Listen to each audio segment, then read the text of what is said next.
Masuk. Iya, masuk. Iya.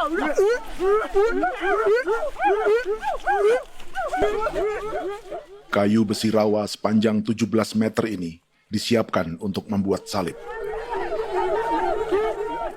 Melihat panjangnya, timbul pertanyaan, siapakah yang akan disalib? Siapapun itu, pasti sesuatu yang lebih besar dari mereka. Tapi Frankie Woro, Casimilus Awe, dan warga suku Auyu di Papua Selatan ini tak akan melukai siapapun. Mereka memakai salib ini sebagai tanda perlawanan.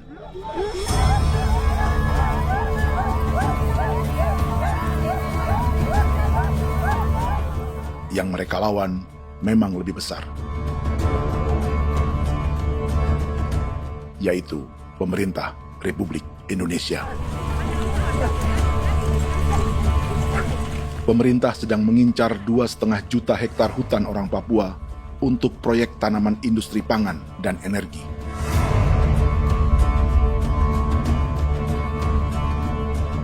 Ratusan kilometer dari salib orang-orang Auyu itu, orang Muyu sedang menyiapkan gerakannya sendiri. Tapi kali ini dalam bentuk sebuah pesta. Pesta yang disiapkan oleh marga Kimco Jinipjo selama 10 tahun.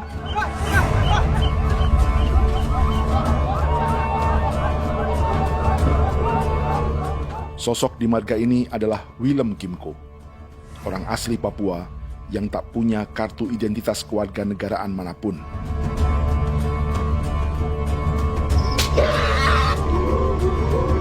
Pesta adat ini sudah cukup langka, tak hanya di Papua, bahkan di kawasan Pasifik dan peradaban Melanesia. Awalnya bayarnya aneh kalau bukan. Itu nih aja kau teker bipnuka, dan kita ya kati kau beri barang dipo. Kau memang ambil kau kuning. Ada gagasan dan gerakan sosial di balik pesta orang-orang Muyu ini. Sama dengan gerakan salib merah yang dimulai orang-orang Auyu. Salib ini akan menjadi yang terbesar dari 1.800 salib merah yang telah ditancapkan berbagai suku di Papua Selatan dalam 10 tahun terakhir. Ribuan salib merah yang dipadukan dengan palang adat adalah tanda larangan yang menyatukan unsur-unsur adat dan agama. Kami percaya bahwa kalau memang kami sudah tidak mampu untuk menyelesaikan persoalan ini, dalam hal ini perusahaan tidak bisa masuk, berarti kami minta bantuan kepada nenek moyang dan Tuhan. Atribut perang orang Auyu ini diukir atau dilukis, digambar di batang salib ini dengan tujuan bahwa kami larang dengan sangat keras. Jadi apabila siapapun, baik dari antara kita sendiri yang melanggar batas ataupun pihak lain yang mau mengganggu keselamatan hak tanah adat kami, maka kami siap untuk melakukan ancaman perang. Salib-salib ini tidak ditancapkan di halaman-halaman gereja, melainkan di tanah dan hutan adat, di dusun-dusun sagu, dan di tempat-tempat yang disakralkan. Sebab 1.800 palang adat dan salib ini memang bukan semata tentang agama, tapi untuk mencegah negara dan perusahaan memasuki tanah dan hutan adat mereka. Papua bukan Auyu.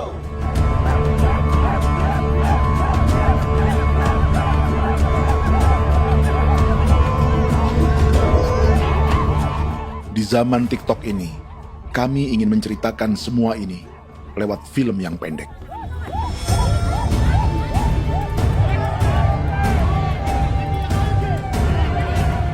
Tapi kami jelas gagal.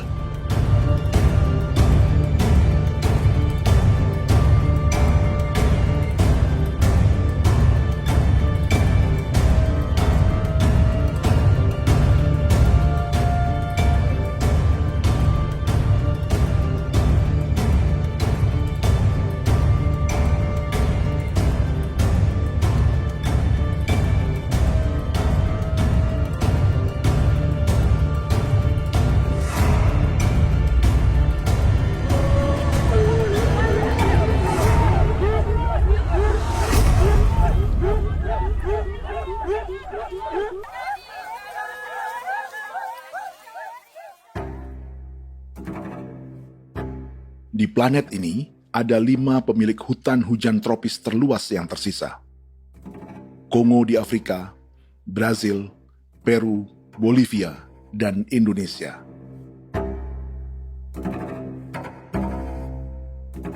Di Indonesia, satu-satunya pulau yang hutannya masih terjaga adalah Papua, pulau terbesar kedua di dunia setelah Greenland.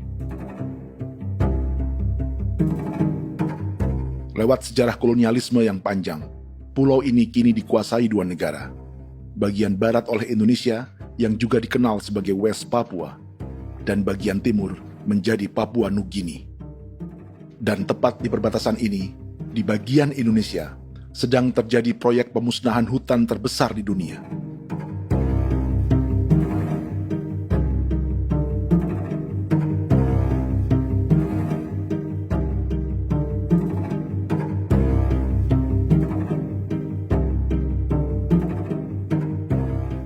Pemerintah Indonesia sedang membuka lebih dari 2,5 juta hektar hutan untuk sawit, tebu, padi, dan peternakan. Ini disebut proyek strategis nasional untuk lumbung pangan dan energi yang jadi ambisi 3 presiden. Bagian terbesar direncanakan untuk mencetak sawah seluas 1,3 juta hektar. Lalu bagian lain akan ditanami tebu seluas 560.000 hektar untuk gula dan bioetanol. Setiap liter bensin di Indonesia akan dicampur bioetanol 10% atau E10. Ada 10 perusahaan di proyek ini, dan semuanya dimiliki oleh 1 keluarga saja. Berikutnya, ada areal sawit seluas 400.000 hektar untuk biodiesel. Targetnya mencampur 50% solar dengan minyak sawit atau B50. Dan terakhir, pemerintah akan membuka peternakan seluas 380.000 hektar. Jadi, apa yang salah dengan proyek pangan dan energi ini? 5 orang Papua dalam film ini akan menjawabnya.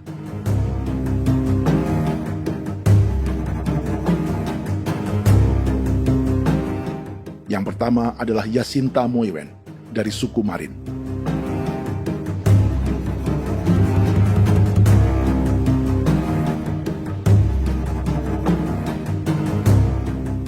Yasinta dan warga di distrik Ilwayap di Merauke sudah menjadi korban. Hutan dan rawa sebagai sumber pangan dan ekonominya telah dihancurkan. Jalan sepanjang 135 km sedang dibuat, dan di kiri kanannya akan dicetak 1 juta hektar sawah. Mereka sulit menolak atau melawan. Salib sudah digeser, masih datang lagi dengan senjata mereka nih. Karena proyek ini juga dijaga tentara. Macam-macam senjatanya.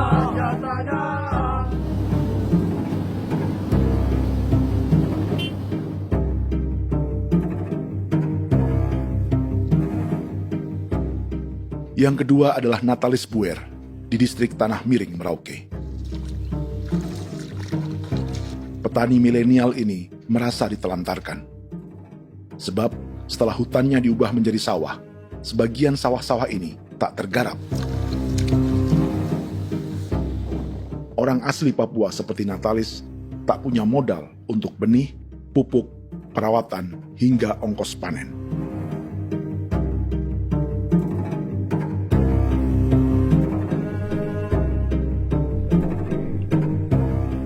Orang ketiga adalah Vincent Kuipalo dari suku Yenan di distrik Jagebob, Merauke. Vincent dan suku Ye sedang menjadi korban. Hutan adat orang-orang Ye sedang dihancurkan untuk perkebunan tebu dan bioetanol. Tanah mereka juga diincar untuk markas-markas militer, pasukan yang akan menjaga proyek pangan dan energi ini.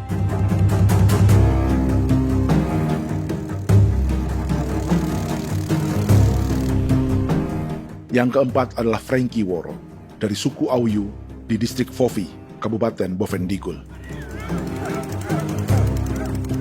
Hutan dan tanah mereka terancam perluasan perkebunan sawit untuk campuran biodiesel atau B50. Orang-orang dari suku Auyu ini adalah calon korban. Merekalah salah satu pelopor gerakan Palang Adat dan Salib Merah. Meski kadang berseberangan dengan gereja yang mereka anggap lebih mendukung pemerintah dan perusahaan. Mereka bahkan sedang merencanakan gerakan yang lebih besar, dengan salib yang lebih besar. Tanah milik Somu Sobisiba itu bahwa tanah ini diciptakan oleh Tuhan dan memberikan warisan kepada kami. Kami ini hanya hak jaga.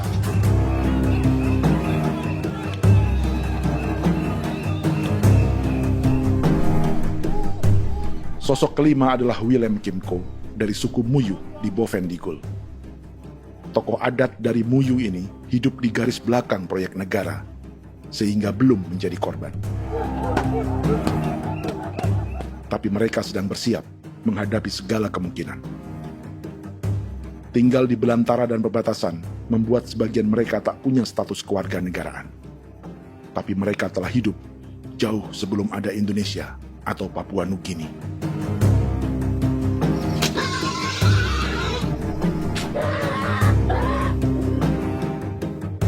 Kelimanya mewakili jutaan orang asli Papua yang sedang terancam eksistensinya. Jika kita merasa kepunahan peradaban Neanderthal di Eropa, Aztec dan Inca di Amerika, atau aborigin di Australia adalah sejarah masa lalu, film ini menceritakan bagaimana pemusnahan sebuah bangsa dan kepunahan sebuah peradaban sedang terjadi di masa hidup kita. Kepunahan bukan karena kerusakan lingkungan dan ruang hidup semata, juga karena dihantam 60 tahun operasi militer.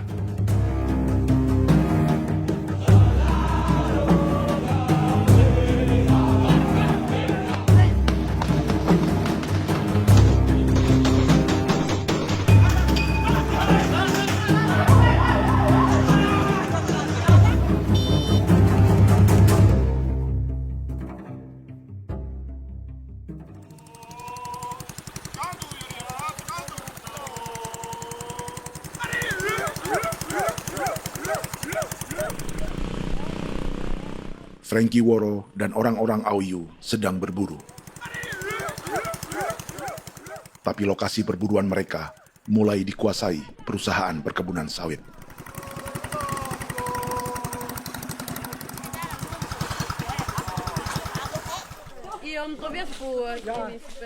Kita akan menuju arah ke Inabusu. Di sana kami akan masuk di wilayah konsesi perusahaan PT Indo Asiana Lestari, dan di situ ya ada survei-survei mereka yang mereka pernah lakukan, tapi juga kami ada lakukan tanda-tanda saksi di sana.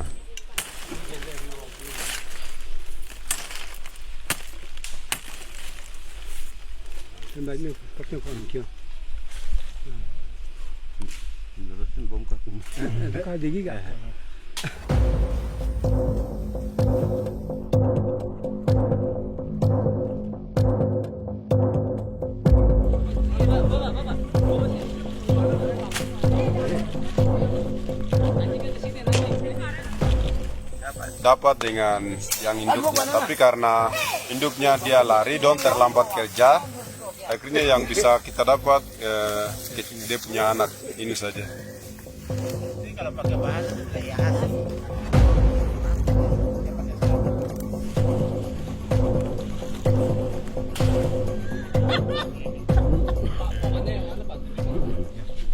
Pohon ini pohon bitanggur, dia punya kayu ini kita biasa gunakan untuk kerja perahu, dan juga kulit depu getanya itu kita pakai untuk kerja ini, panah-panah ini lem, jadikan lem ini, panah-panah. Hutan ini adalah supermarket bagi suku Auyu. Juga lumbung pangan atau bank untuk menyimpan deposito kekayaan alam. Hutan juga tempat yang penuh dengan sejarah suku, situs budaya, dan tempat-tempat sakral. Inilah yang sedang mereka pertahankan dari incaran pemerintah dan perusahaan. Untuk semua alasan ini, mereka menancapkan ribuan salib merah.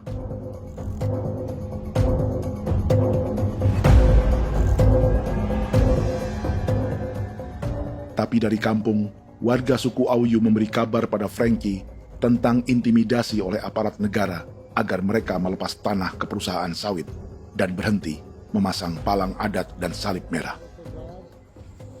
Ada beberapa titik yang saya sudah siap, tetapi di sini emergensi dari saya, terutama di Kampung Sokangon, PT Damai Timber. Dia mengganggu saya dengan menggunakan kekerasan maupun pihak hukum. Dan kemarin saya ada pernyataan penolakan secara resmi, tapi masih tetap dengan menggunakan pihak hukum untuk masuk, untuk harus dituntut saya untuk harus diterima perusahaan itu. Kita di situ ada 15 marga, tetapi 15 marga juga tidak setuju. Marga-marga siapa yang terima dan marga-marga mana saja yang menolak. Nanti kita lihat dari pertimbangan itu, dan di situ dan kita undang mereka untuk bicara dengan kami. Sebagai sosok yang aktif dalam gerakan, warga Auyu terus memberi informasi lapangan kepada Frankie yang tak selalu berada di kampungnya.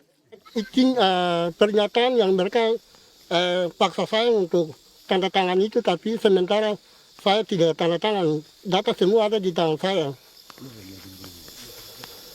Ya. Baik, kalau gitu itu lebih bagus karena tanda tangan itu yang berbahaya. Iya. Tanda tangan itu yang lebih berbahaya karena sekarang ini modern dan canggih, dan itu yang mereka biasa pakai untuk tipu muslihat. Mereka biasa pakai itu di tanda tangan itu. Betul. Dari Bambisa juga di Sofia dia masuk untuk memaksakan kami marga untuk harus menerima perusahaan itu. Tapi kemarin kami sudah menolak. Babisa nama bosku. Babisa di sini nama bosku. Oh, ya. Itu yang sekarang strategi militer yang sekarang mereka pakai. Jadi yang penting masyarakat itu yang benar-benar mau menolak siap dukung ketua marga siapa yang nanti tampil. Ini adalah peta konsesi sawit untuk biodiesel dalam proyek strategis nasional. Dan di distrik Fofi inilah, orang-orang Auyu hidup dari sungai dan hutan. Tapi Frankie di Bovendigul masih lebih beruntung. Setidaknya dibandingkan Yasinta Moyen di Merauke yang sudah kehilangan hutan dan rawanya.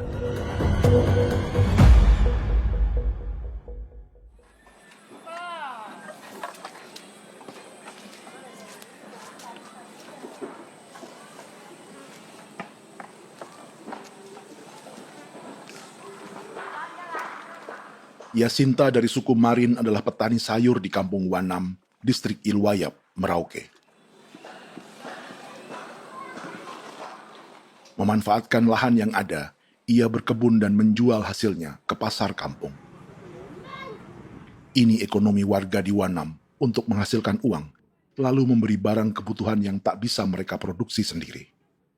Tapi kehidupan sebenarnya ditopang oleh ekosistem hutan dan rawa. Inilah sumber pangan utama dan peradaban mereka.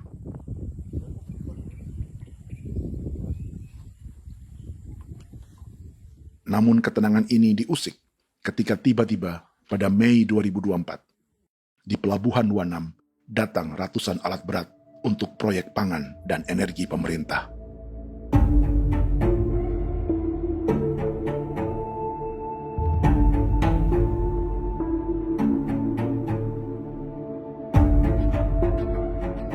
Kami masyarakat setempat kami tidak tahu. Kami kaget pagi-pagi kapal sudah ada di pelabuhan kami.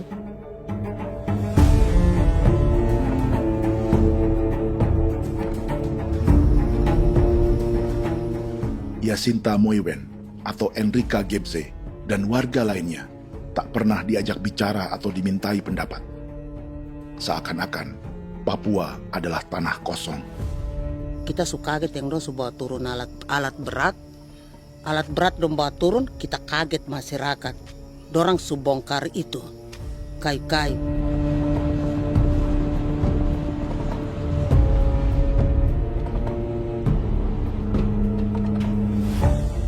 Bersamaan dengan alat-alat berat itu, juga berdatangan tentara Indonesia untuk mengawal proyek pembukaan hutan milik Jacinta.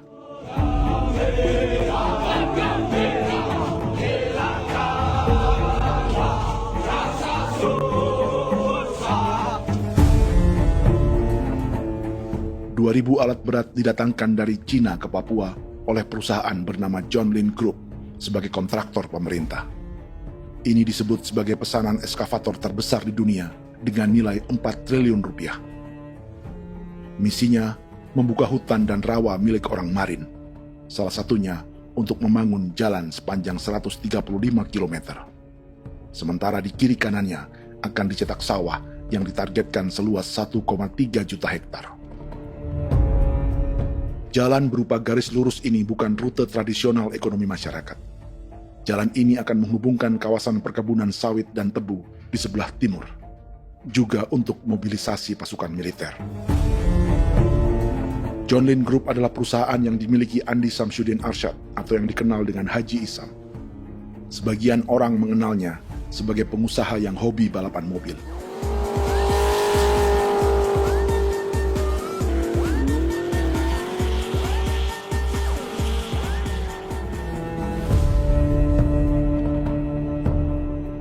Tapi di Kalimantan, ia berbisnis batu bara, perkebunan sawit, pengolahan karet, penerbangan, perkapalan, dan biodiesel. John Lin Group kini juga menjadi pemilik perkebunan tebu dan pabrik gula terbesar di Indonesia. Sayapnya melebar dari Kalimantan hingga ke Bombana, Sulawesi Tenggara. Perkebunan tebu, pabrik gula, dan industri bioetanol inilah yang juga sedang dikembangkan di Papua. Foto ini adalah momen ketika Isam bersama kerabatnya, Menteri Pertanian Amran Sulaiman dan Menteri Pertahanan Syafri Samsudin meluncurkan program biodiesel atau B50 di Kalimantan Selatan. B50 artinya setiap 1 liter solar, 50%-nya akan dicampur minyak sawit. Perusahaannya, PT John Lin Agroraya, menjadi salah satu pemainnya.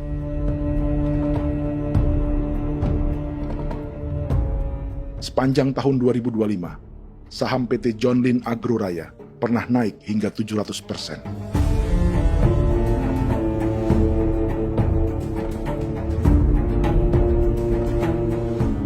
Perusahaan sawitnya yang lain, PT Pradiksi Gunatama, sahamnya bahkan pernah naik 4.000% hanya dalam 1 tahun.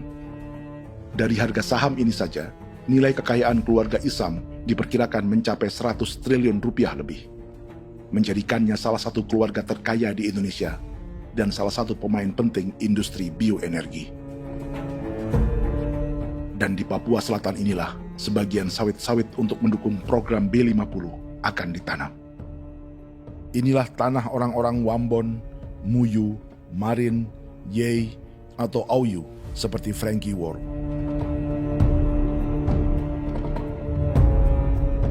Haji Isam pernah menjadi tim kampanye nasional Presiden Joko Widodo dalam pemilu 2019 saat melawan Prabowo. Bintang Mahaputra Utama diberikan kepada Saudara Andi Syamsuddin Arsyad.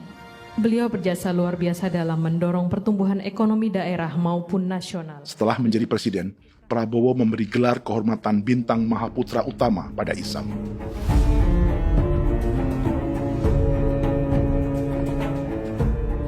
Sejumlah menteri Prabowo, juga kerabat dan orang-orang yang pernah bekerja di perusahaan Isam.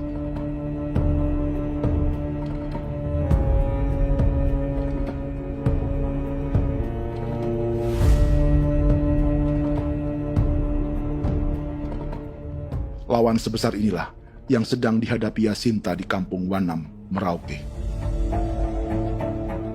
Atau petani perempuan lain seperti Enrika Gebse. Jadi alam kita ini sudah rusak. Jadi kita itu biasa jalan dari sini tuh harus pasang jerat di situ, harus cari makan di situ lagi. Itu tempat-tempat itu pasang-pasang jerat, tempat babi, rusa, sekarang sudah tidak ada lagi.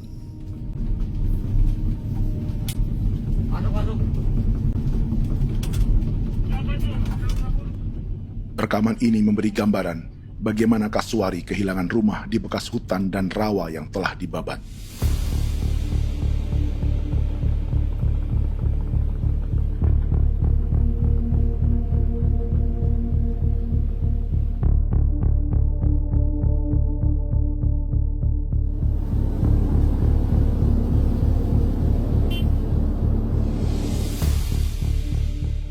Keterlibatan tentara dalam proyek pangan dan energi di Papua memakai dalih bahwa ancaman terhadap negara kini tak hanya perang secara militer,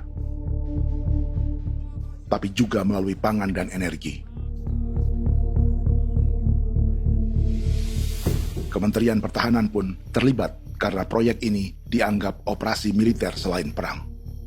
Jadi tugas kamu adalah menjaga sumber cadangan pangan nasional. Macam-macam senjatanya, Proyek ini menambah panjang alasan mempertahankan kehadiran tentara di Papua dalam 60 tahun terakhir. Saat ini, jumlah tentara Indonesia di Papua mencapai 56.000 personel, atau ada 1 tentara untuk setiap 100 orang Papua. Bandingkan dengan rata-rata nasional, di mana hanya ada 1 tentara untuk 696 penduduk Indonesia. Itu belum termasuk polisi. Artinya, 1 orang Papua dijaga lebih banyak senjata dari rata-rata penduduk Indonesia. Tanah dan hutan diambil secara sepihak untuk kepentingan pembangunan batalion dan bandar antariksa. Ini bentuk perampasan masyarakat. Penolakan kehadiran markas-markas militer terjadi di sejumlah tempat di Papua. Tak hanya karena trauma dan ketakutan, juga karena mengambil tanah-tanah adat.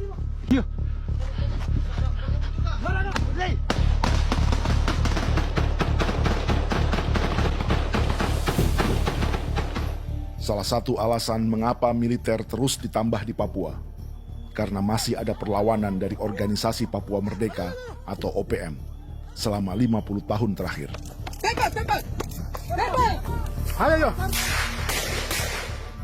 Tapi kekuatan militer OPM diperkirakan hanya 1.430 personel dan 360 pucuk senjata. Selebihnya, mereka menggunakan senjata tradisional.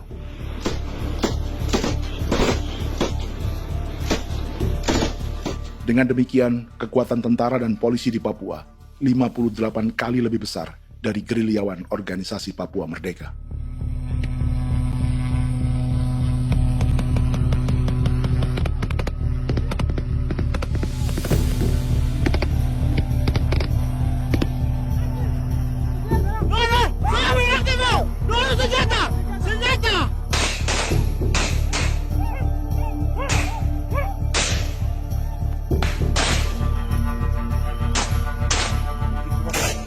Sebagian tentara berada di garis depan pertempuran, tapi sebagian besar lainnya terlibat operasi non-tempur menjaga proyek pemerintah dan investor swasta. Seperti Batalion Infanteri Teritorial Pembangunan di distrik Jagebob, Merauke ini. Lokasinya bersebelahan dengan konsesi lahan tebu untuk gula dan bioetanol milik PT Murni Nusantara Mandiri. Baik perusahaan maupun markas militer, keduanya mengambil hutan milik suku Ye dari marga Kuipalo. Tapi orang datang tanam ini saja di sini, tanam papa nama ini. Victor Kuipalo menunjukkan apa yang terjadi. Jadi kita juga kaget ini. Nah, kalau ini papa nama ini memang ini papa nama ditanam tapi bukan haknya mereka yang ini. Ini hak kami di sini, hak dusun kami, marga Kuipalo yang punya hak dusun ini. Setelah memasang patok, alat berat mulai bekerja untuk membangun markas militer di tanah orang Ye.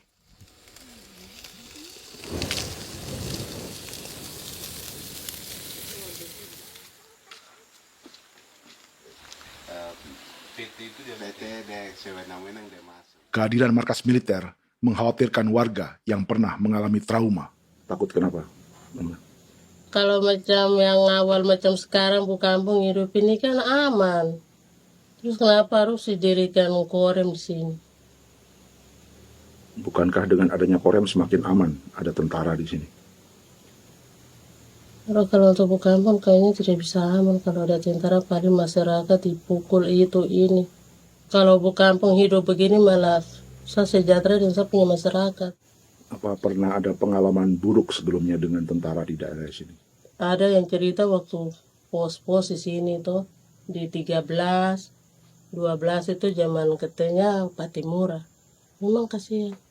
Malah kita punya orang ini yang dianiaya betul, dipukul. Disuruh kerja bakti tidak mau atau lama mencari, namanya kita pangkur sagu itu butuh waktu 1 minggu. Kalau lama begitu ya paling diseret apa pukul itu. Operasi militer Indonesia di Papua dimulai tahun 1962 lewat Operasi Trikora. Tapi perlawanan bersenjata pertama di Papua baru dilakukan tahun 1965 di Manokwari. Nanti tanggal 1 Mei jam 12.30 pemerintahan di Irian Barat mutlak akan jatuh di tangan.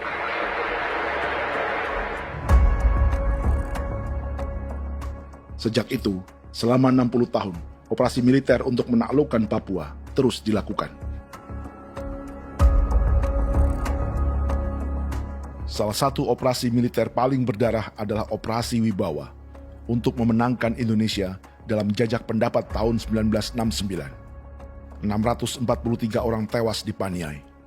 Lalu disusul 4.146 korban tewas antara tahun 1977 hingga 1978.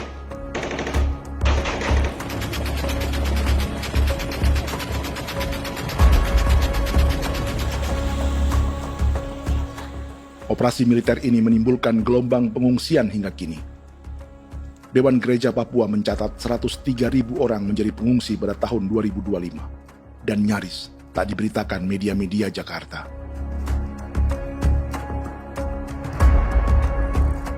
Jumlah pengungsi terbesar tercatat di Nduga yang mencapai 20.000 jiwa. Banyak di antaranya yang sedang hamil, seperti Jubiana, salah satu pengungsi Nduga. Jadi ini tagarik mesti kagi be muguruk berselari di namen wane gosel bigari me egirik munene an nimbo misle berselar nene wam dagek lek prak de oyi kore bangal no so ndak loko yo nanda me anet ndang no gat de nanen di ko nerwa membri wal marwa egirik munene wa tri ngel no semana ngal siya kaya berkumpit nyak masalah orena me wako suluk rina men wani ko semane kuman nak wani ndemo ko ndak misri na men bre ko ko nak no semane ne be minute waru ra kana abi ne dige war de mino pragit de laina bulan Maret April yana mana kantan barak na lire na bam ne Jubiana lalu menamai anaknya Pengungsi Kogoya. Selain Jubiana, juga ada Emma dari Maibrat yang melahirkan di hutan. Sampai di kampung gini, katanya bilang ada tentara yang bangun jembatan.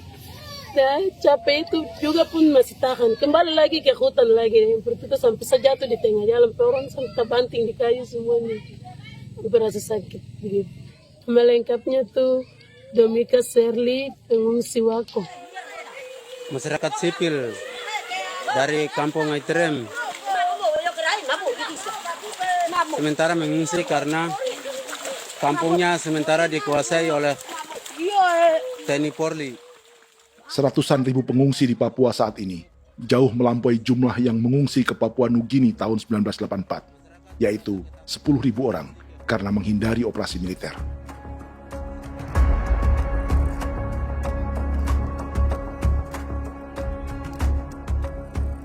Bersamaan dengan operasi militer, eksploitasi sumber daya alam Papua juga dilakukan sejak masuknya tambang emas dan tembaga Freeport pada tahun 1967.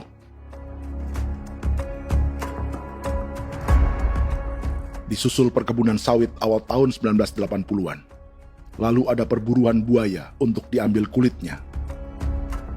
Sebelumnya, ada eksploitasi gas alam di Teluk Bintuni, pencarian besar-besaran kayu gaharu, atau pembukaan hutan tanaman industri.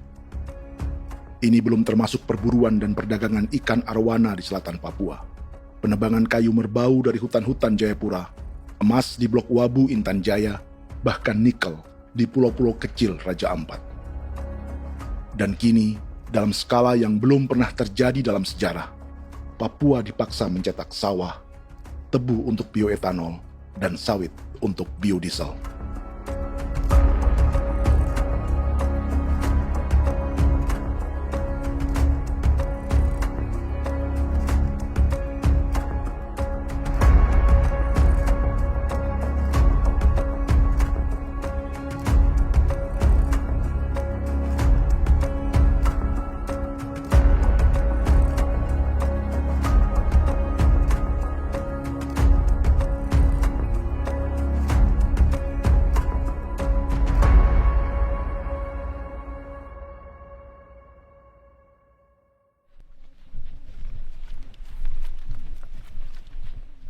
Inilah yang sedang menimpa keluarga Vincent dan Victor Kuipalo di Merauke. Hutan mereka diambil untuk markas militer dan industri perkebunan, PT Murni Nusantara Mandiri. 1 dari 10 perusahaan yang diberi konsesi untuk menanam tebu dan memproduksi gula serta bioetanol seluas 52.000 hektar.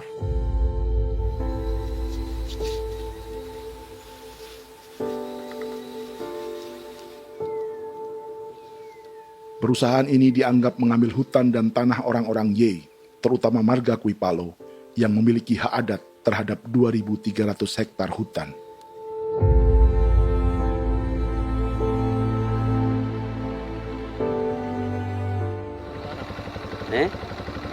Tentara? Tentara. Oh iya, tentara.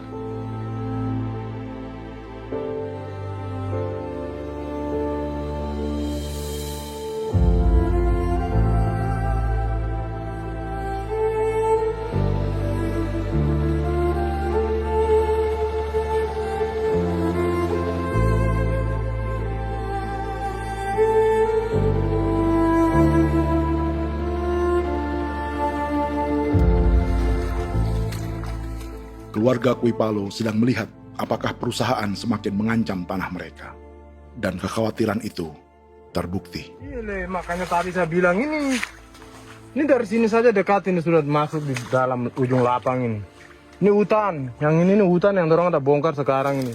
Ini sudah punya alat sudah dekat ini. Dekat sekali ini. Ini sini. Nacau, kelapa itu yang jalan lama, jalan setapak ini. Dari udara, terlihat alat-alat berat semakin mendekati tanah orang-orang Ye, marga Kuipalo.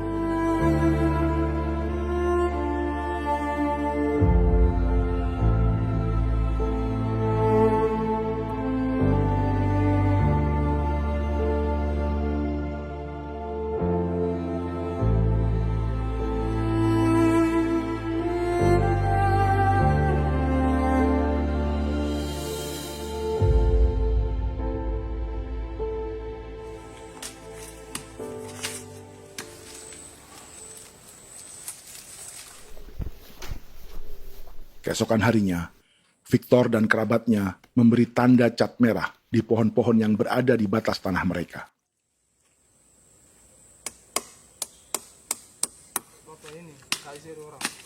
Tapi tanda peringatan adat ini tak diindahkan perusahaan.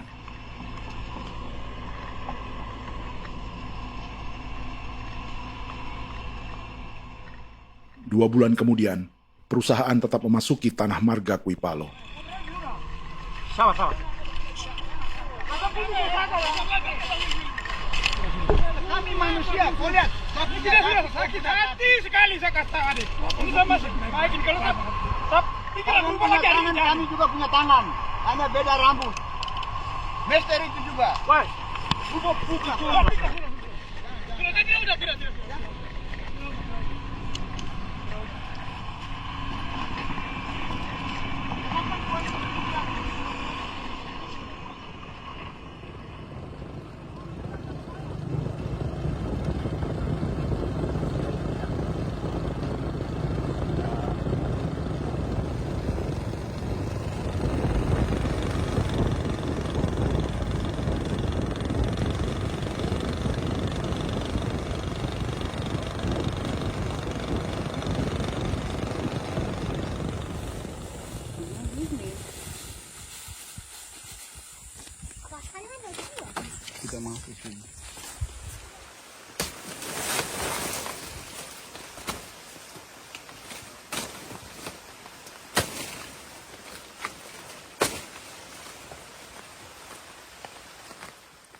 Jadi ya untuk itu seperti saya katakan tadi, apakah lebih baik kita tidak usah ada kah atau bagaimana, kita pisahkan, pisahkah dari negara ini kah?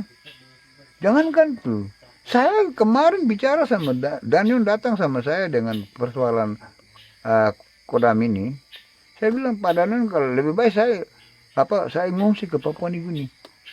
Dia bilang, aduh Bapak jangan begitu. Ya memang, kalau tidak bisa menghargai kami, lebih baik pilihan yang itu yang saya memilih. Lebih baik saya pindah dari sini. Saya mengungsi ke Papua Nugini, di negara tetangga. Masih di laut. Apa?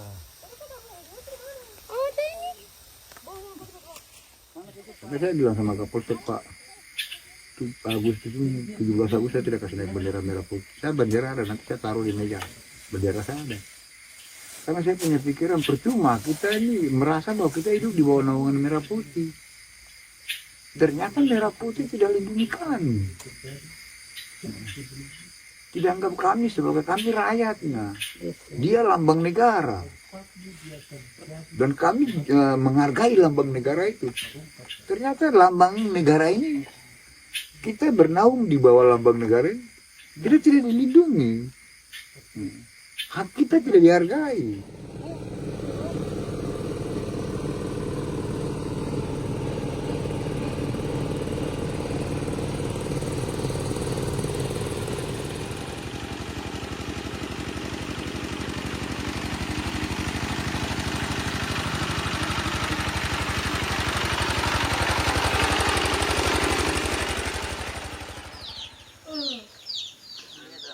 Marga Kuipalo dari suku Ye terus mendapat teror dan intimidasi agar melepas tanah mereka yang hanya dihargai Rp300.000 per hektar.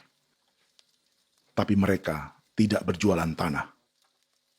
Makanya mama itu tidak suka untuk lepas tanah. Untuk apa? Baru kita baru di dalam hutan itu ada obat-obat tradisi. Itu sudah Kalau macam ada sayur juga, kita ambil sayur yang dia tumbuh sendiri.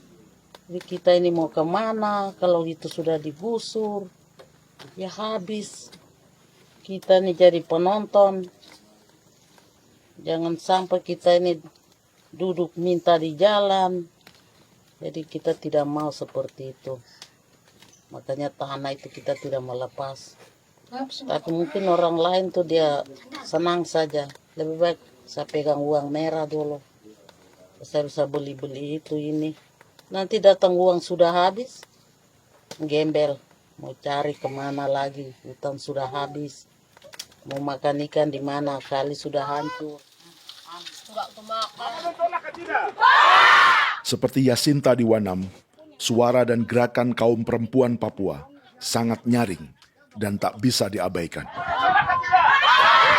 Saya sebagai perempuan tolak untuk perusahaan masuk di sini. Karena kalau saya terima anak-anak saya mau dikemanakan, mau tinggal di mana.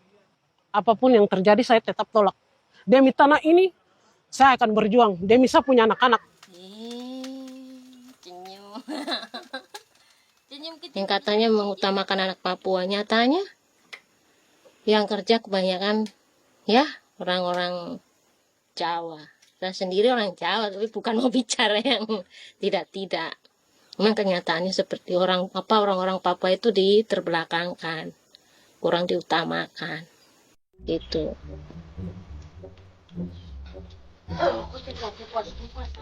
Proyek food estate seperti mencetak sawah, bukannya tak diikuti warga Papua.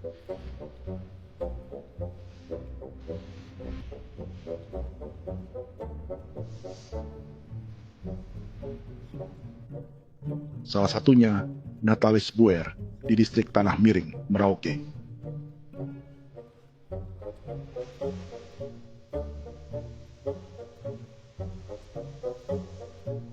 Setelah menghabisi hutan, pemerintah Indonesia mencetak sawah untuk tanaman padi karena beras mulai menjadi makanan pokok menggantikan sagu.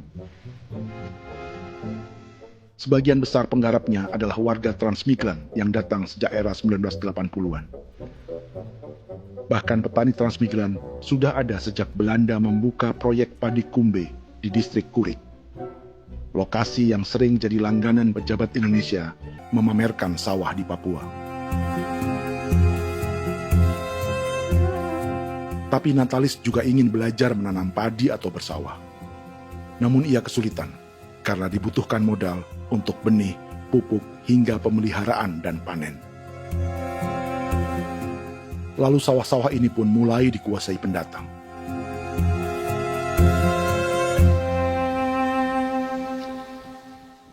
Tapi sejauh ini di kampung kami ini yang saya lihat memang ada kelompok kami punya di sini yang sudah tergabung dalam Gapoktan, kemudian masuk dalam optimalisasi lahan. Tapi baru saya anak asli yang punya lahan di sini. Mereka tidak punya. Pemerintah dalam hal ini adalah Kementerian Pertanian bersama-sama Kementerian Pertahanan yang dalam hal ini pada garis di bawahnya adalah TNI Angkatan Darat memberikan support yang maksimal kepada masyarakat khususnya di Merauke dalam rangka. Saya kemarin habis 9 juta. 9 juta ya? Iya, 9 juta karena dia sudah tidak dipakai toh. Ya. Dia sudah... Perempuan Papua seperti Filomina juga mau bertani. Pemerintah memberi bantuan Rp900.000 per hektar lewat program optimalisasi lahan atau OPLAH. Tapi dibanding biaya produksi dan harga jual gabah, Filomina mengaku berkali-kali rugi dan kini memutuskan tak lagi menggarap sawahnya. Terus kita harus cari uang untuk kondek. Betul. Karung kita beli. Karung beri sendiri lagi. Tenda kita beli. Ini dari yang offline ini don tidak siapkan. Tidak ada. Tidak ada ya, jadi mama don sendiri. Itu yang saya ada bilang, 900.000. Itu modal untuk? Oh, untuk kerja sawah ini. Mulai dari kerja sampai nanti panen. Panen. Wih, ngeri sekali. Iya, lucu toh? Tidak dapat itu. Betul, Mam. Dong pemaksud begini. Kalau disuruh tanam ubi berhektar-hektar, mari datang. Kita tahu cara rawatnya bagaimana, Iya. tanamnya bagaimana, tanam model bagaimana supaya hasilnya model begitu. Kita tahu. Kalau yang ini kan kita baru belajar. Sebagian hutan milik warga Senayu di Merauke sudah dibuka untuk sawah dan kebun tebu oleh PT Global Papua Abadi. Proyek pertanian ini dikerjakan oleh Kodim Merauke. Mereka melepas sebagian tanah karena ingin belajar bertani. Saya punya nenek moyang tidak ajar saya tanam padi. Tapi saya mau berubah. Generasi saya yang berikut ini besok lusa terus tidak bisa makan pisang, sagu. Namun program optimalisasi lahan yang dijanjikan dengan berbagai bantuan tak dirasakan Filomina. Obat rumput beli, obat padi beli, jonder kita bayar, bahkan bibit masih kurang, cari bibit lagi beli. Jadi saya memang kalau program pemerintah saya sama sekali saya tidak suka. Baku tipu saya.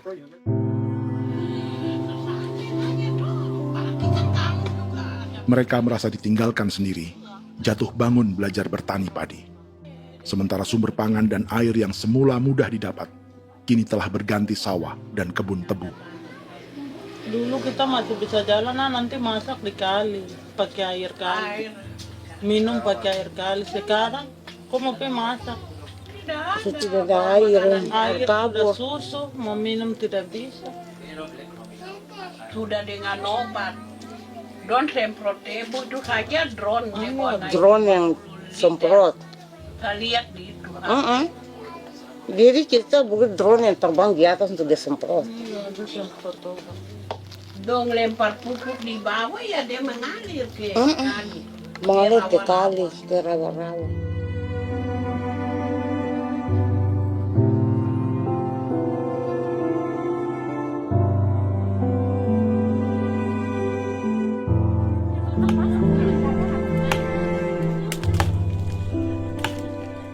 Seperti pertanian sawah bagi orang Bali atau Toraja, bagi orang Auyu dan suku-suku lainnya di Papua Selatan, sagu juga bukan semata tentang pangan.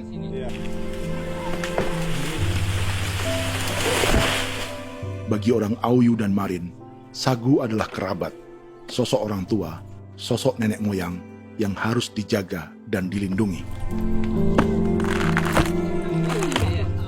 Lagi bikin apa mama ini mama? Pakai toko itu sagu.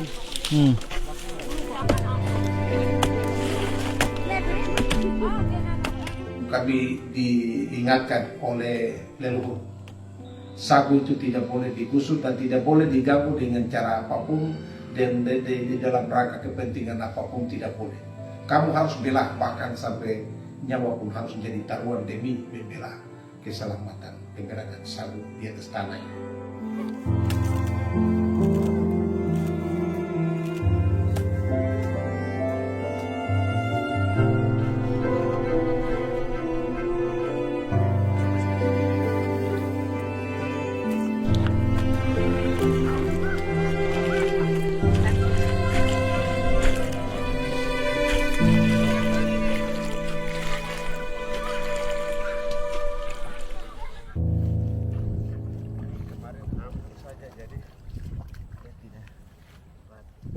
Menurut Natalis, pemerintah di Jakarta mendefinisikan lumbung pangan semata urusan beras dan mencetak sawah.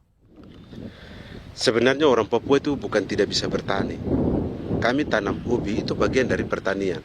Nah, pertanian yang dimaksud oleh pemerintah itu harusnya selalu itu kalau bisa pemerintah harus spesifikkan pertanian apa yang dimaksud, pertanian tanam padi atau pertanian tanam ubi, petasan dan lain-lain. Ini yang harus dispesifikkan dulu. Begitu, sehingga tidak menjustifikasi kami orang asli Marin bahwa kami tidak bisa bertani. Bukan. Kami buka kebun besar-besar di sana, bahkan bermeter-meter, ratus-ratus meter pakai sekop, bukan pakai ekskavator, tapi ini pakai skop. Itu pertanian, begitu. Bagi Natalis, alih-alih memaksimalkan sawah-sawah yang sudah ada untuk petani Papua, pemerintah selalu membuka hutan baru, seperti dikerjakan perusahaan John Lynn Group dan melibatkan tentara. Padahal, sejarah keterlibatan militer dalam proyek food estate atau cetak sawah adalah sejarah kegagalan yang bertubi-tubi 4 presiden selama 30 tahun terakhir.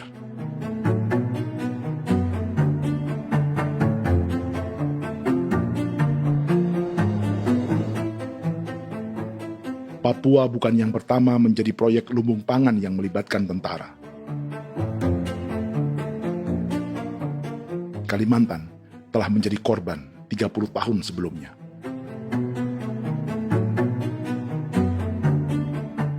Ini adalah bekas hutan yang sudah dibuka di Pulang Pisau, Kalimantan Tengah. Tahun 1996, di era Presiden Jenderal Soeharto, ia menghabisi 1 juta hutan di lahan gambut untuk mencetak sawah demi memenuhi ambisi swasembada beras, bukan swasembada pangan. Hutan tropis Kalimantan dihabisi dalam skala yang belum pernah terjadi dalam sejarah. Di bawah rezim militeristik, tak ada yang berani melawan keinginan Soeharto, termasuk orang Dayak seperti Kuneng. Nggak bisa jalangi itu. Nggak boleh dihalangi. Ya kalau ada kata-kata aja menghalangi, sudah kita diseret ke kepolisian dulu. Atau bisa langsung di PKI-kan. Iya, di PKI-kan gitulah. Jadi kita tuh nggak berani apa-apa dulu tuh. Apa maunya aja. Misal bilangnya A. Setahun setelah pengundulan hutan skala besar itu, tahun 1997, untuk pertama kalinya Kalimantan mengalami kebakaran lahan dan kabut asap terbesar dalam sejarah.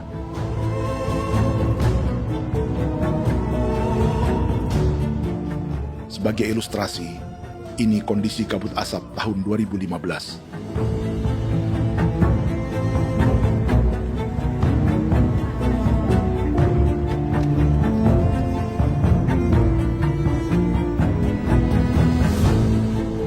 Proyek 1 juta hektar sawah Jenderal Soeharto itu gagal. Bendungan dan saluran irigasi mangkrak hingga kini. Mei 1998, rezim Soeharto tumbang, 2 tahun setelah ia menumbangkan jutaan hektar pohon di Kalimantan. Setiap tahun, lokasi ini menyumbang kebakaran dan kabut asap yang merugikan jutaan orang. Sawah yang berhasil di Kalimantan justru bukan sawah yang dibangun Jenderal Soeharto, melainkan yang dirintis para transmigran sejak era 1980-an. Sawah-sawah inilah yang ikut digarap oleh militer di era Presiden Joko Widodo. Dan hasil dari proyek food estate Presiden Jokowi itu sama sekali jong nih, nggak ada harapan lagi sudah seperti ini. Tapi Jokowi terus memperluas area food estate hingga 16.000 hektar. Presiden Jokowi juga menyerahkan urusan lumbung pangan ini kepada Prabowo yang saat itu menjadi Menteri Pertahanan. Salah satunya di Kabupaten Gunung Mas, Kalimantan Tengah, untuk membuka perkebunan singkong seluas 31.000 hektar. Food estate singkong Jenderal Prabowo ini dimulai dengan membuka 600 hektar hutan di Tawai Baru. Proyek singkong untuk bioetanol ini pun dijaga tentara. Dan seperti Jenderal Soeharto, proyek Jenderal Prabowo ini pun gagal.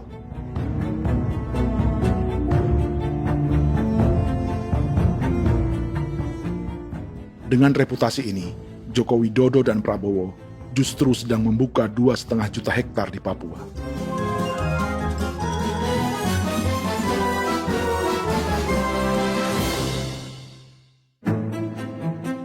Setelah Jenderal Soeharto, Presiden Jenderal Susilo Bambang Yudhoyono juga mencoba membuka food estate di Papua sejak tahun 2010.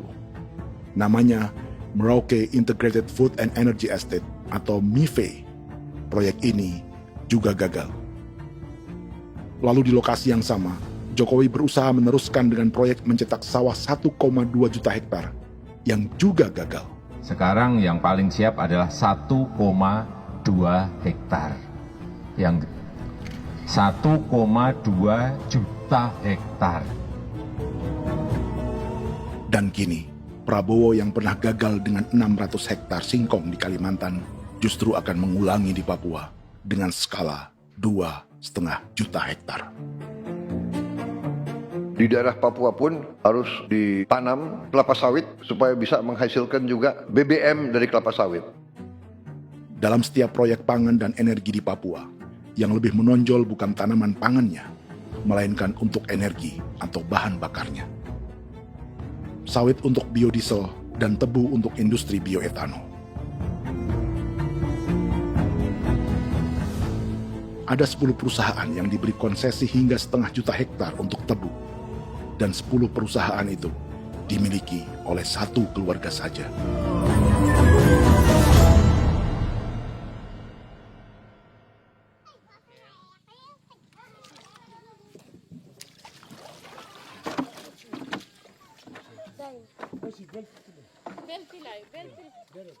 Para perempuan Auyu di Bovendigul akan berangkat memancing. Priska Beni membantu menyiapkan perahu.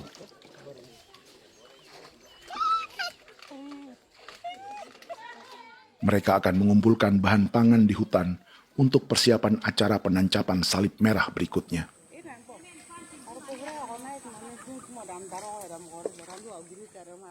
Priska sudah mengambil posisi memancing.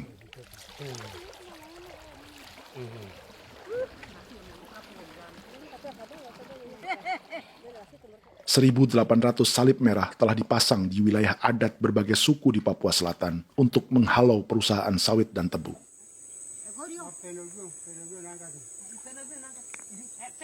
Maria Tebung yang paling muda datang membawa hasil. 2 ekor ikan gastor alias gabus toraja. Sebagai generasi Z, pendidikannya sampai sekolah dasar. Di perusahaan perkebunan seperti sawit atau tebu, ijazah SD hanya bisa menjadi buruh kasar. Tapi ia tak tertarik. Karena kita hidup itu dari alam, kita pancing, juga di darat, bawa anjing, terus bikin pagar sagu, dapat babi, bawa baru kita makan. Jadi kita tidak mau perusahaan masuk. Sementara Priska Beni masih mencari peruntungan. Tapi baginya, menjadi nelayan di Sungai Fofi masih lebih baik daripada bekerja 9 tahun di perkebunan sawit. Sudah pengalaman, jadi kita tidak mau lagi. Sudah berapa lama ketika kerja itu? Selama di sana. 9 tahun di sana. 9 tahun? Saya baru pulang dari perusahaan. Selama 9 tahun kerja di sawit, bisa punya rumah kah? Atau Tidak. motor kah? Tidak. Johnson kah? Tidak. Cuma makan saja. Pendapatan juga kan tidak lebih. Habis dimakan.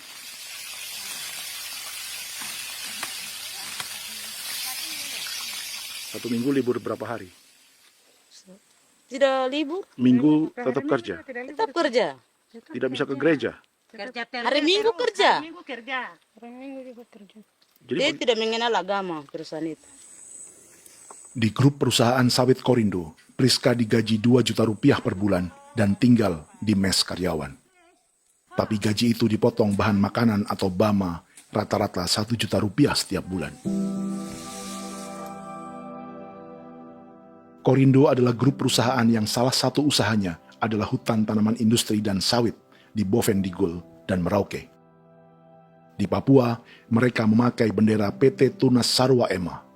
Perusahaan ini pernah memberi bantuan pada Keuskupan Agung Merauke. Keuskupan Merauke belakangan mengeluarkan pernyataan mendukung proyek strategis nasional di Papua. Umat Katolik yang memprotes sikap gereja tersebut ditangkap polisi. Jadi selama 9 tahun tidak bisa nabung? Tidak. Makan saja. Makan saja. Makan saja. Menabung bagaimana keperluan banyak. Tidak sampai. Habis di anak-anak uang sekolah. Uang 1 juta itu mana sampai. Menabung juga tidak cukup. Sudah pengalaman, jadi kalau di sini perusahaan mau masuk tidak.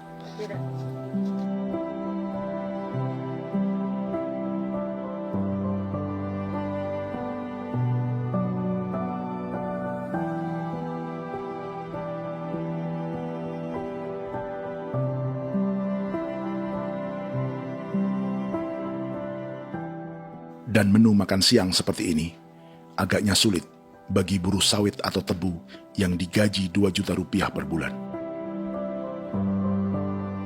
Generasi Z seperti Maria Tebung atau generasi milenial seperti Priska Beni punya matematika ekonominya sendiri. Sawit untuk biodiesel atau tebu untuk bioetanol tak akan ada bedanya bagi mereka.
Perkebunan tebu 1,5 juta hektar di Merauke adalah ide 3 presiden untuk menggenjot penggunaan bioenergi sebagai campuran bahan bakar fosil.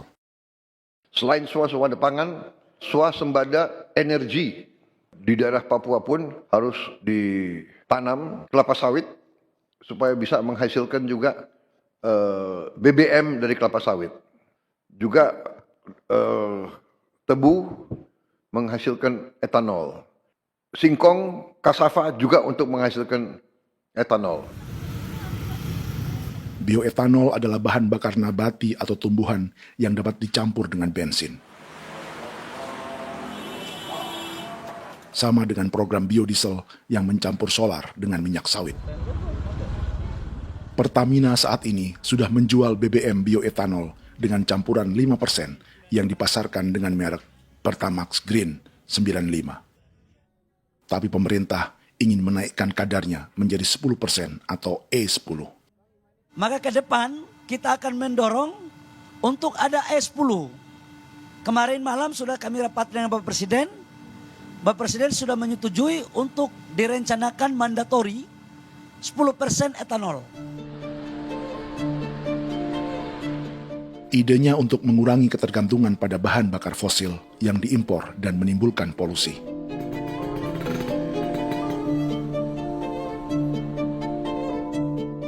Tapi bioetanol bukannya tak mengorbankan lingkungan, hutan, rawa, dan manusia. Karena program E10 membutuhkan 7,3 miliar liter bioetanol, maka lahan yang dibuka untuk menanam tebu bisa mencapai 1,3 juta hektar. Sementara saat ini, luas perkebunan tebu di Indonesia hanya 500 sampai 600 ribu hektar.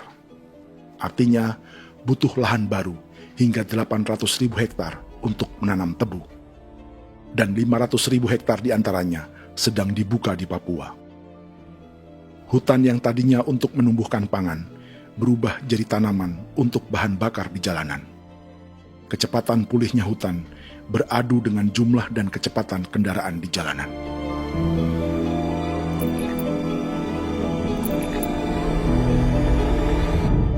Dahaga terhadap energi tak pernah bisa dipuaskan. Setelah minyak sawit untuk biodiesel, dunia kini merambah singkong, jagung, dan tebu untuk bioetanol. Benua Amerika, Eropa, sebagian Afrika, hingga separuh Asia kini mulai memakai bioetanol sebagai campuran bahan bakar.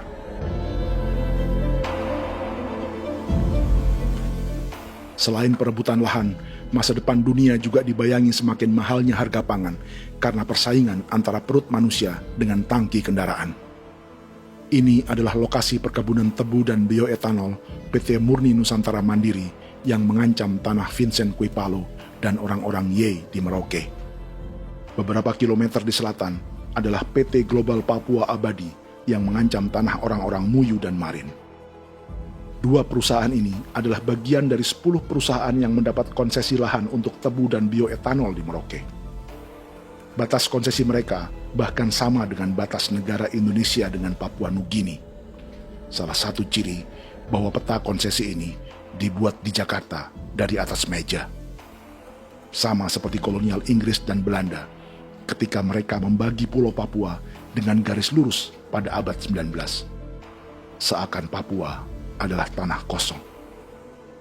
Bedanya, meski peta konsesi ini mengatur batas 10 perusahaan, tapi perusahaan-perusahaan ini sebenarnya dimiliki oleh satu keluarga saja. Ini nama 9 dari 10 perusahaan tebu dan bioetanol di Merauke, Papua. 99% saham mereka dimiliki sebuah perusahaan bernama PT Merauke Nusantara Manis. Sementara 1% sisanya dimiliki PT Merauke Gula Mandiri. Tapi saham kedua perusahaan ini dimiliki PT Merauke Sugar Group. Dan perusahaan ini, 90% sahamnya dimiliki pengusaha bernama Angelia Bonaventure Sudirman, serta perusahaan bernama Zico Trust dan Resource Harvest. Lalu 10% lainnya dikuasai PT Papua Energi Abadi, yang pemiliknya adalah Dudi Christian dan Angel Madeline. Sekarang, mari kita lihat siapa mereka. Angelia Sudirman adalah keponakan dari salah satu konglomerat sawit Indonesia, Martias Fangiono. 9 perusahaan di Papua ini berada di bawah bendera Merauke Sugar Group.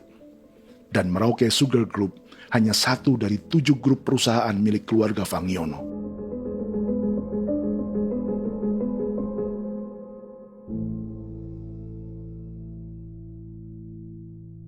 Ini Martias Fangiono.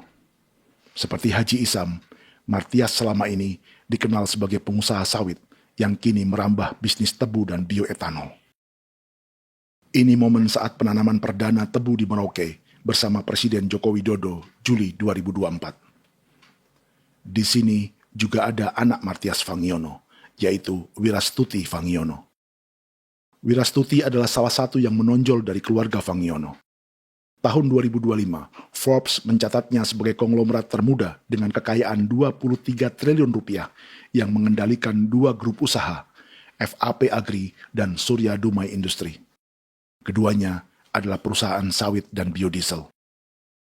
Anak dan bapak ini adalah investor utama bagi Jokowi dan Prabowo untuk proyek tebu dan bioetanol di Papua. Sementara yang ini adalah mertua Sitorus, pemilik raksasa agribisnis dunia, Wilmar International, yang juga memegang konsesi sawit di Papua lewat berbagai perusahaan. Tapi mertua kini memakai bendera baru, yaitu KPN Corporation atau Karunia Prima Nastari. KPN inilah yang memiliki kelindan bisnis dengan keluarga Fangiono untuk proyek tebu Merauke. Apalagi grup Wilmar yang didirikannya juga pemain gula utama di Australia. Tahun 2010, Wilmar membeli 100% saham perusahaan gula terbesar Australia, Sucrogin. Akuisisi senilai 1,5 miliar dolar Amerika ini langsung menjadikan Wilmar pemain tebu terbesar kelima dunia. Sebagian bibit tebu yang ditanam di Merauke adalah varietas yang dikembangkan Lembaga Riset Gula Australia atau Sugar Research Australia. Sugar Research Australia lalu menjalin kontrak pengembangan bibit dengan PT Global Papua Abadi milik Fangiono. Tapi masalahnya, Sugar Research Australia adalah badan publik yang tugasnya memajukan petani tebu dan sebagian dananya berasal dari pajak warga Australia. Itu artinya, warga Australia membiayai pengembangan bibit tebu untuk investor dan pemerintah Indonesia. Dokumen ini menunjukkan bahwa lembaga yang dibiayai warga Australia itu pernah memiliki kontrak penyediaan bibit dengan PT Global Papua Abadi milik keluarga Fangiono.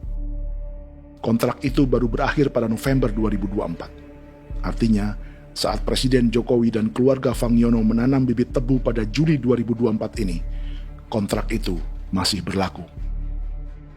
Nama lain dalam keluarga ini adalah Siliandra Fangiono, yang pada tahun 2024 dijuluki Raja Sawit Termuda dengan kekayaan 39 triliun rupiah dalam catatan Forbes. Ia mengendalikan grup First Resources. Secara umum, keluarga Fangiono memiliki 20 perusahaan di Sumatera, 32 perusahaan di Kalimantan, 1 di Jakarta, 2 di Singapura, dan 25 perusahaan di Papua. Di Papua, perusahaannya tersebar dari Sorong, Mapi, hingga Merauke. Para politikus dan pejabat Indonesia terus membesarkan konglomerasi, meski Martias Fangiono pernah divonis 1,5 tahun penjara karena kasus pembalakan liar dan kebun sawit ilegal tahun 2007. Sementara tahun 2022, Wilmar terlibat kasus korupsi ekspor minyak sawit dan divonis mengembalikan kerugian negara 11,8 triliun rupiah. Tumpukan uang ini disebut sebagai pembayaran dari grup Wilmar yang diterima secara simbolis oleh Presiden Prabowo pada Juni 2025 lalu. Tapi peran raksasa biodiesel dan bioetanol dunia ini belum akan surut di Indonesia. Bahkan sebaliknya. Sebuah dokumen presentasi bisnis dari Wilmar International Limited pada tahun 2010 ini bisa menjadi petunjuk. Presentasi ini bagian dari proses pembelian 100% saham raksasa tebu Australia, Sucrogin. Dalam presentasi ini, Wilmar mengaku ditawari konsesi lahan 200.000 hektar di Papua, atau dulu disebut Irian Jaya, untuk menanam tebu. Dengan penerbangan hanya 2,5 jam dari kantor Sucrogin di kota Townsville ke Merauke, Wilmar akan mengawinkan bisnis gula dan bioetanolnya menjadi pemain dunia. Dan lokasi yang diincar oleh Wilmar adalah distrik Ilwayap di Merauke, kampung halaman Yasinta Moiwen. Dan persis disinilah, 14 tahun kemudian, ribuan eskavator John Lynn Group milik Haji Isam mulai membuka hutan sebagai kontraktor pemerintah. Presentasi dan gagasan ini dibuat oleh Wilmar pada Juli tahun 2010. Sebulan kemudian, Agustus 2010, pemerintah Presiden Susilo Bambang Yudhoyono meluncurkan proyek Lumbung Pangan dan Energi Merauke atau Merauke Integrated Food and Energy Estate. Targetnya membuka lahan 1 juta hektar dalam 5 klaster yang masing-masing 200.000 hektar. Angka yang sama dengan presentasi Wilmar. 5 tahun kemudian, 2015, giliran Presiden Joko Widodo yang mau melanjutkan proyek pangan dan energi 1,2 juta hektar. Menjelang pensiun sebagai presiden, Jokowi kembali menggencarkan proyek ini dan melibatkan Prabowo sebagai Menteri Pertahanan. Jokowi lalu mendukung Prabowo sebagai presiden berpasangan dengan anaknya, Gibran Rakabuming Raka sebagai wakil presiden. Kini, setelah menjadi presiden, giliran Prabowo yang melanjutkan proyek bioetanol dan biodiesel dengan memobilisasi militer dan melibatkan pejabat-pejabat yang juga para elit partai koalisinya.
...300 tahun lalu, hutan-hutan di Pulau Jawa dalam waktu singkat berubah menjadi perkebunan tebu di bawah rezim kolonial Belanda.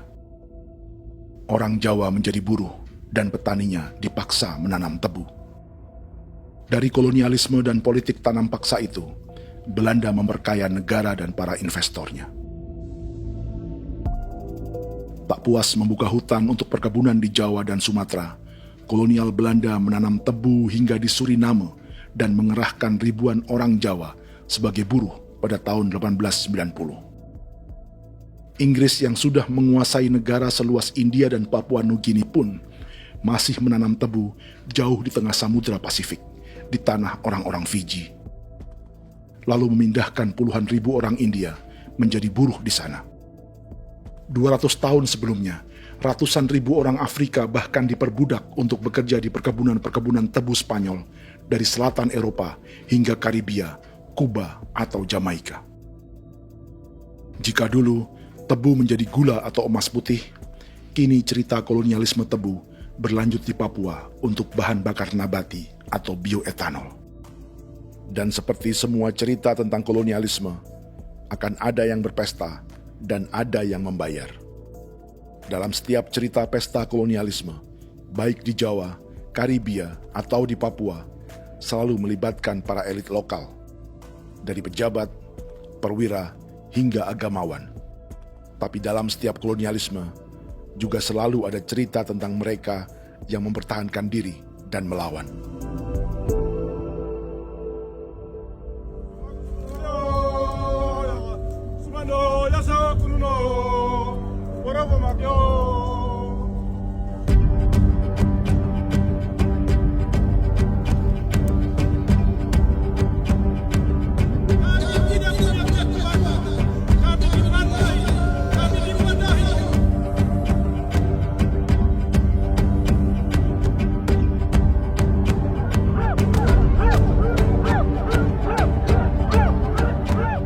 Dalam sejarah Gereja Katolik banyak pemimpin-pemimpin yang adalah tanda petik itu adalah Judas juga. Jadi itu sudah pasti karena itu adalah manusia. Satu sisi sebagai manusia dalam perjalanan digoda, apalagi ada dalam posisi-posisi jabatan ya mungkin banyak tawaran-tawaran lain, lalu disitulah terjadi pergeseran keberpihakannya kepada misi gereja tadi itu untuk umat, untuk mereka yang tertindas. Orang kirim eksavator, orang kirim tentara, orang kirim polisi. Pukul kami bukan pencuri, kami tidak pernah mencuri orang barang. Kami tidak pernah menangis ke orang lain. Kami tidak pernah menangis ke kita bapak mama, kami menangis kepadamu. Tuhan kami lemah. Aku tidak tahu. Dia kata, ini hijau cikui ya. Orang lain datang ke bangsa kami, ke wilayah kami untuk kasih habis kami.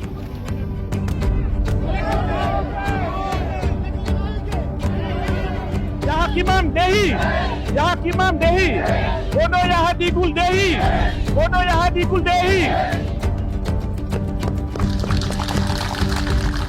Kita buat sasi seperti begini untuk menolak perusahaan apapun yang masuk di tanah kami. Kalau kita kasih, kita bikin rusak sekarang, kita punya generasi berikutnya mau dapat kemana? Jadi kita nyatakan sikap di sore hari ini, kami tolak. Apa yang dilakukan pemerintah untuk PSN adalah kejahatan. Pemerintah bagian dari kejahatan, aktor perusak dan pembunuh terhadap negara, terhadap alam, hutan, terhadap manusia. Jadi negara jadi aktor pembunuh. Jadi Pilatusnya siapa? Negara, pemerintah Jakarta ini. Tanah Wiu bukan kosong. Masyarakat adat kami masyarakat. Perusahaan tolak. Lihat asal.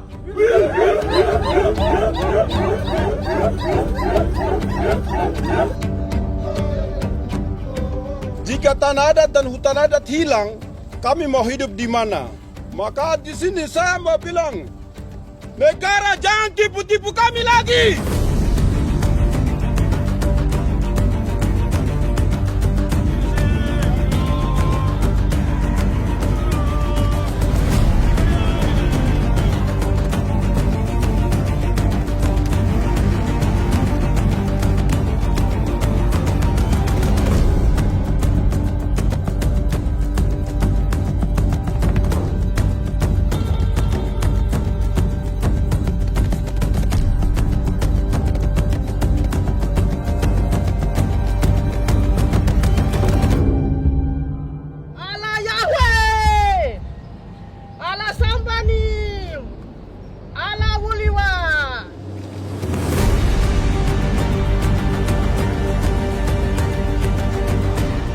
Kalau kami dianggap orang Papua itu bagian daripada Republik ini, tolong hargai kami.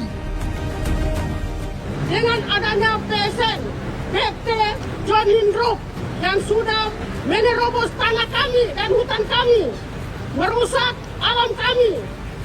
Itu yang kami datang ke Jakarta jauh-jauh dari Papua. Kami mau bersuara kepada Bapak Presiden Prabowo Subianto, di mana keadilan untuk masyarakat Papua. Tolong lihat masyarakat Papua yang sudah mati. Kami bersepakat menyatakan, 1. Gereja-gereja di Indonesia mendukung masyarakat adat yang menolak proyek strategis nasional di tanah Papua. 2. Gereja-gereja di Indonesia menolak militerisme dan otoritarianisme di Indonesia.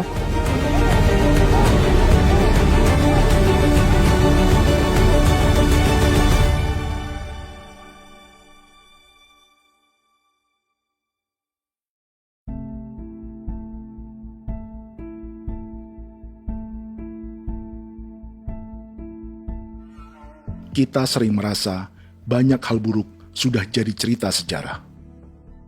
Dan kita sekarang hidup lebih baik, lebih beradab, atau mustahil melakukan kejahatan seperti di masa lalu. Kita tidak lagi menghukum mati orang dengan memenggal kepalanya. Kita menembaknya atau menyuntik racun agar tertidur dan mati. Tapi ada hal-hal yang tak berubah. Salah satu pembantaian yang kuat di ingatan kita adalah kejahatan Nazi atau genosida di Rwanda. Padahal pembantaian juga sedang terjadi di masa kita, seperti di Gaza, Palestina. Penghancuran sebuah peradaban seperti Indian di Amerika atau aborigin di Australia juga kita anggap masa lalu. Sekarang kita merasa lebih baik dan lebih toleran. Padahal proses penghancuran bahkan pemusnahan yang sama sedang terjadi terhadap bangsa Melanesia di Papua. Begitu juga dengan praktik kolonialisme. Kita merasa penjajahan seperti dilakukan Portugis, Inggris, atau Belanda sudah menjadi sejarah. Dan Indonesia tidak mungkin menjajah. Padahal itulah yang sedang terjadi dan dirasakan di Papua.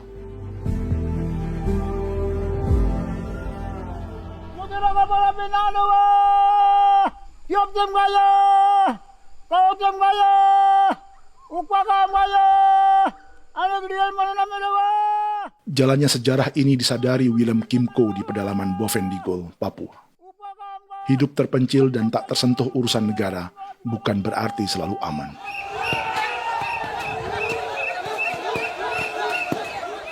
Untuk sampai di tempat ini, orang-orang Muyu menempuh 2 hari berjalan kaki mengarungi hutan, lembah, dan sungai. Termasuk mereka yang datang dari perbatasan Papua Nugini. Mereka berkumpul untuk memenuhi undangan pesta adat yang disebut Awon Atatbon atau Pesta Babi. Yang mengundang adalah marga Kimco Jinipjo.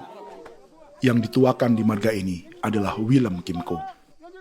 Ia tak punya kartu tanda penduduk dan kewarganegaraan manapun, baik Indonesia atau Papua Nugini. Tahun 1984, 10.000 orang Papua, terutama suku Muyu, mengungsi ke Papua Nugini untuk menghindari operasi militer Indonesia, termasuk Willem Kimco.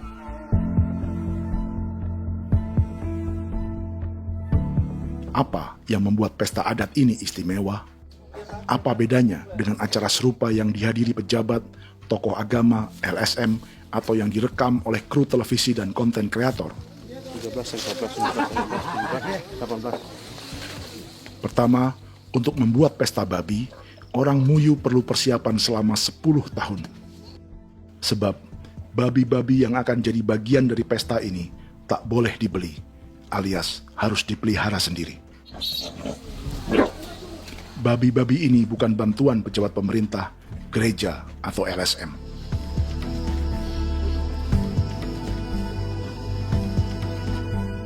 Yang kedua, babi-babi ini tidak dipelihara di kandang. Jadi punya nama babi ini kah? Harimau. Harimau? Harimau. Dia kulit dengan ini bulu di harimau, macam harimau begitu yang kasih nama harimau. Setelah diberi nama, mereka dilepas liarkan di hutan sejak kecil. 10 tahun kemudian, jika tiba saatnya pesta, para pemburu akan mencari mereka di dalam 479 hektar hutan milik marga Kimco. Suku atau marga lain tak akan mencurinya di hutan, karena mereka sudah punya babi dan wilayah masing-masing. Itu artinya, mereka harus tetap menjaga dan mempertahankan hutannya agar babi-babi bisa hidup. Demikian juga dengan lahan pangan mereka, yang menumbuhkan sagu, keladi, atau aneka sayuran.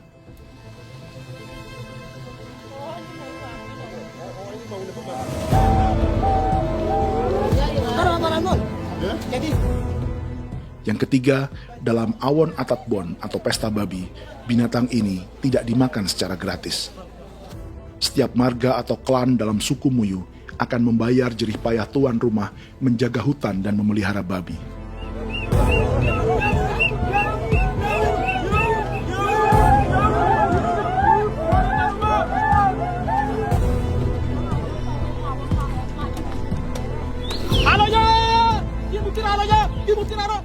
Ini seperti arisan untuk menjaga budaya dan lingkungan. Bagian dari budaya dan ekonomi timbal balik yang ditandai dengan siklus memberi dan menerima.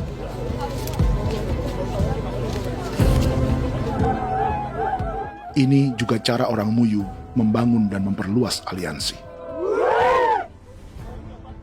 Awon bet begul bet, ulan yau kando bet, adat bet anani, adat bet yang ligan anani, oh ado amten anani, menin itu na jaga, kepo kemo ko di mana.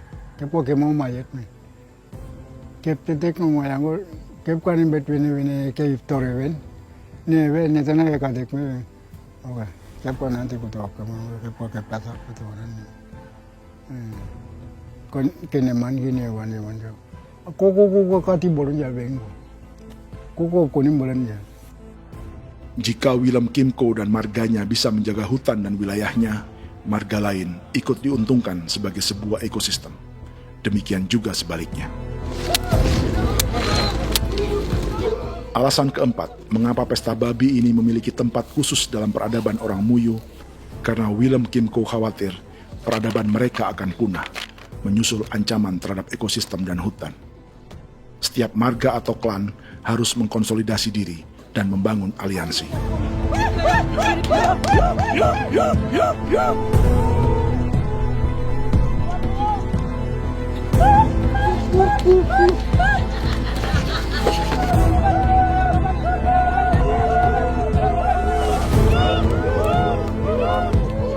Kekhawatiran Willem dan orang-orang Muyu tak berlebihan.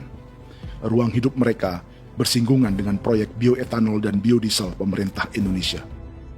Mereka juga tahu apa yang telah dan sedang menimpa suku lain seperti Auyu di Bovendigul atau Yainan dan Marin Anim di Merauke.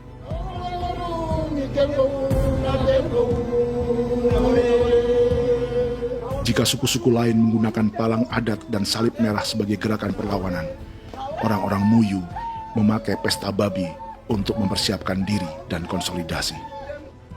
Sebab, berbeda dengan saat mengungsi tahun 1984, kali ini yang datang ke tanah orang-orang Muyu tak hanya tentara, juga alat-alat berat bersama para pebisnis pangan dan energi.